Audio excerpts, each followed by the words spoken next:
네, 안녕하세요. 에키온TV 시청자 여러분. 슬금생의 이세진입니다. 자, 제가 슬금생의 MC로서 정말 공부를 많이 해왔어요. 이건 꼭 알아야 될 것 같아서 제가 조사를 해왔는데 오늘의 주제 제가 한번 힌트를 좀 드리도록 하겠습니다. A, B, C, D, E, S, G, H, I, J, K, L, M, N 뭔지 감이 오시나요? ESG입니다. 네, ESG. 제 이름도 벌써 이니셜이 ESG잖아요. 이세진. 이세긴인가? 네. 아무튼 ESG에 대해서 오늘 정말 낱낱이 파헤쳐 볼 텐데요. ESG에 대해서 정말 A부터 Z까지 다 알고 계시는 전문가님이 지금 준비하고 계시다고 합니다. 오늘 전문가님, 일단 이분 이뻐요. 약간 김태희 씨 좀 닮으셨고요. 그래서 인터뷰할 때 지금 심장이 괜찮지 모르겠는데 아무튼 가서 얘기해봐야 될 것 같아요, 저도. 예. 근데 좀 긴장돼요. 좀 미인이셔가지고. 모르겠어요. 약간 배우 포스.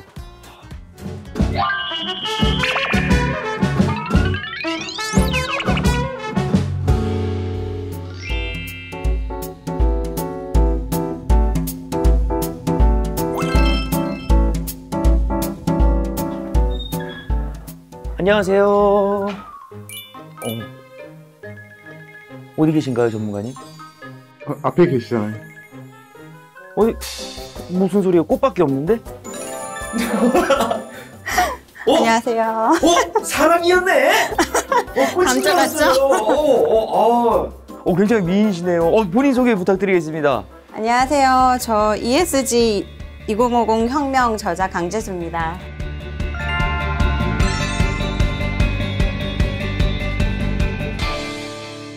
요즘 들어서 이 ESG 굉장히 핫해요. 네.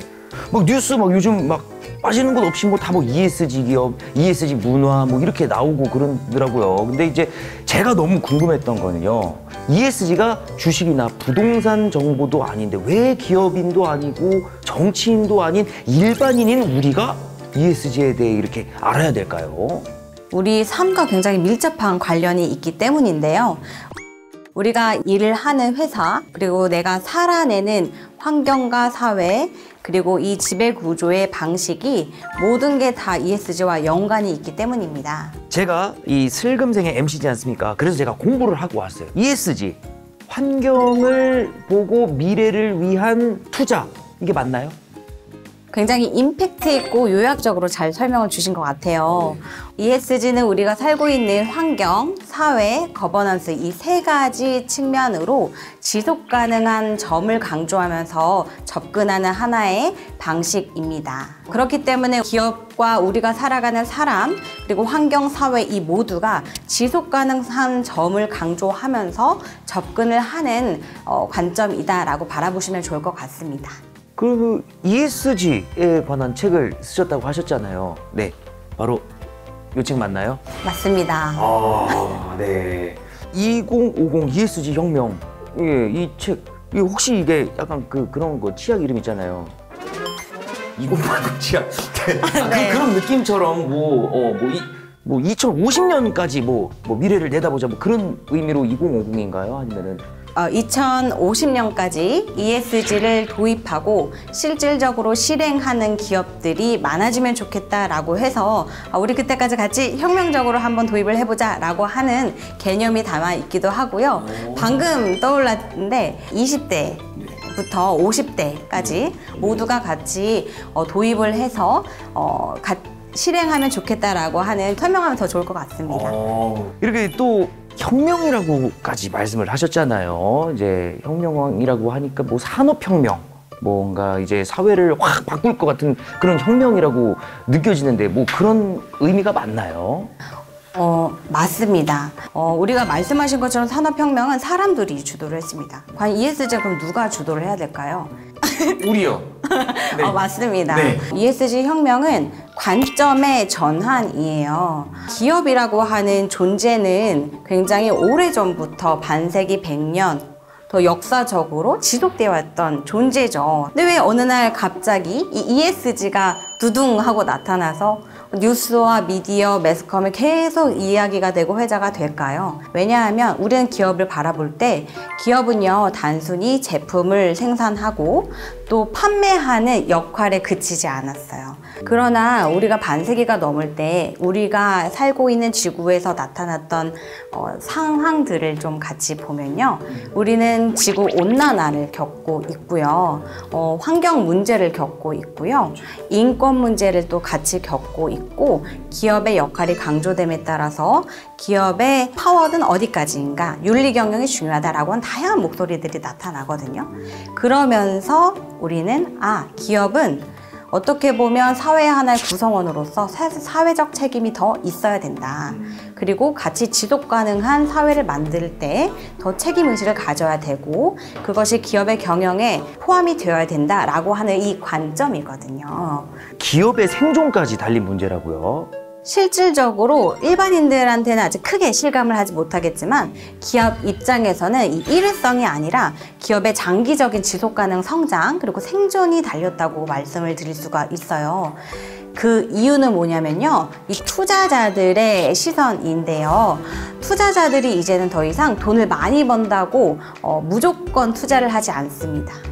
예를 들어 환경을 오염하거나 온실가스를 많이 배출을 하거나 우리가 오랑우탄이나 고래 이런 멸종위기에 처한 동물들을 생각하지 않고 그냥 기업의 이윤을 위해서 일하는 기업들을 보았을 때 투자를 하지 않는 것이죠.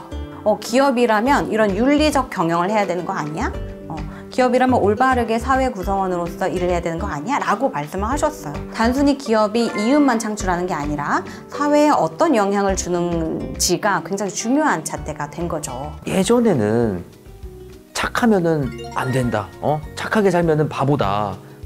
악바리처럼 나쁘게 살아야지만 이렇게 이익을 쟁취할 수 있다. 막 그런 얘기들 많이 하셨잖아요. 근데 정말 이제는 착한 사람들이 인정받는 시대가 됐네요. 맞습니다. 투자자들 자체도 이런 비재무적 성과를 기업의 평가 요소로 넣었기 때문에요. 이런 환경과 사회와 거버넌스를 고려하는 기업에 더 투자를 하고 있고요. 이거를 고려하지 않는다면 우리 투자를 안 할 거야 라고 하는 투자 운용사들도 많이 생기고 있습니다. 근데 이 ESG 최근 들어서 정말 유행처럼 굉장히 많이 화두가 되고 있는 것 같아요. 꾸준히 기후 온난화 환경에 대한 문제들이 있었고요. 2019년에는 사실 코로나19로 기업들도 변화해야 되는 것이 아닌가? 라고 하는 인식의 전환이 많아졌고, 그것은 곧 기업의 지속 가능성 그리고 우리가 살아내는 삶의 지속 가능성과 연관이 됐기 때문에 더 밀접하게 최근에 뜨거운 감자처럼 보여지고 있는 것 같습니다. 그 환경 문제도 있고 그러면서 이제 글로벌 트렌드로 자리 잡은 것 같아요. 글로벌 트렌드 하면 정말 우리가 알 법한 정말 그런 기업들도 움직여야 되는 거 아닌가요? 맞습니다. 그래서 이미 우리가 알고 있는 기업들은 지속 가능성을 위해서 탄소를 감축하고 관련된 채권을 발행하면서 이제 기업의 투자금을 모아서 새로운 신재생 에너지라든지 탄소 감축을 할 수 있는 다양한 산업화, 신사업을 또 같이 고안을 하고 있고요. 우리가 이미 알고 있는 App이나 마이크로소프트처럼 선제적으로 이제 나서는 기업들은 정말 환경뿐만 아니라 사회, 거버넌스 다양한 요소에서 ESG를 도입하고 적용하고 있습니다. 우리 슬금생도 이 가치에 대해서 지금 알아가고 있는 것처럼 이야기를 하는 것 보면 이제 글로벌 트렌드에 발맞춰서 가고 있는, 우리도 그렇게 발맞춰서 가고 있는 거 맞을까요? 계속적으로 지속적으로 ESG에 관심을 가지고 어떻게 하면 다양한 방면으로 도입할 수 있을까를 보는 그러한 움직임 자체가 굉장히 큰 또 하나의 발걸음이 아닐까 싶습니다. 자, 그러면 우리나라 기업들도 이런 글로벌 트렌드에 발맞춰서 나가고 있을까요? 네, 우리나라 기업들도 글로벌 트렌드에 맞춰서 노력을 많이 하고 있는데요. 특히 우리 나라 정부도 KESG 평가 지표를 내놓으면서 정말 기업들이 적극적으로 이런 ESG 도입을 할 수 있도록 장려를 하고 있고요. 실질적으로 ESG를 평가하는 지표상의 평가 등급에서 1년 사이에 2단계가 오르는 기업들도 이제 제법 많아지고 있습니다. 근데 우리 알고 있는 대기업들 위주로 많이 되고 있고요. 에너지 기업 같은 경우에는 이제 신재생 에너지 에너지를 많이 도입을 하고 있고 또 다양한 사회적 요소 거버넌스에서도 평가 지표에 맞는 노력들을 하고 계십니다. 이거를 악용하는 기업과 사람도 있다고는 들었어요, 제가. 맞습니다. 굉장히 속상한 부분인데요. 그린워싱 같은 경우도 생각을 해볼 수 있을 것 같아요. 기업의 이미지나 아니면 기업의 마케팅 차원의 하나의 방법으로 ESG를 이용하는 것이죠. 보여주기식. 맞습니다. 그러면 안 되는데, 그죠? 그렇다면 사실 우리는 저 회사가 ESG 경영을 하는지 안에서 내부적으로 그냥 흉내만 내고 있는지 모르잖아요. 우리는 그러면 좀 뭘 중점적으로 이제 봐야지 될까요? 먼저 기업이 ESG의 도입을 했냐 안 했냐로 판단을 하실 수 있을 것 같아요. 2025년부터 자산 2조 원 이상인 상장사들, 그리고 2030년부터는 모든 이제 코스피 상장사들이 지속가능 경영 보고서를 공시하는 의무를 부여했습니다. 그러다 보면요, 기업들이 정말 살아남기 위해서, 그리고 기업을 운영하기 위해서 ESG를 도입할 수밖에 없는 거고요. 그 다음에 소비자들이 바라보실 부분은 사회와 거버넌스, 이 요소가 아닐까 싶습니다. 우리가 민감하게 받아들이고 있는 근로자의 건강, 복지, 안전, 이러한 것들, 그리고 개인 정보, 이러한 다양한 사회적 요소들이 이 기업에서 정말 올바르게 기업을 운영하면서 지키고 있는가, 또 노동 환경을 또 올바르게 제공하고 있는가, 이러한 요소들로 판단을 할 수 있을 것 같아요. 우리가 흔히 알고 있는 다국적 기업들, H&M 기업들이 2020년 이후에는 소수민족의 이슈가 있는, 글로벌 문제가 있는 나라에서는 그 나라의 생산한 면화의 사용을 금지하는 정책을 내놓기도 합니다. 왜 그럴까요?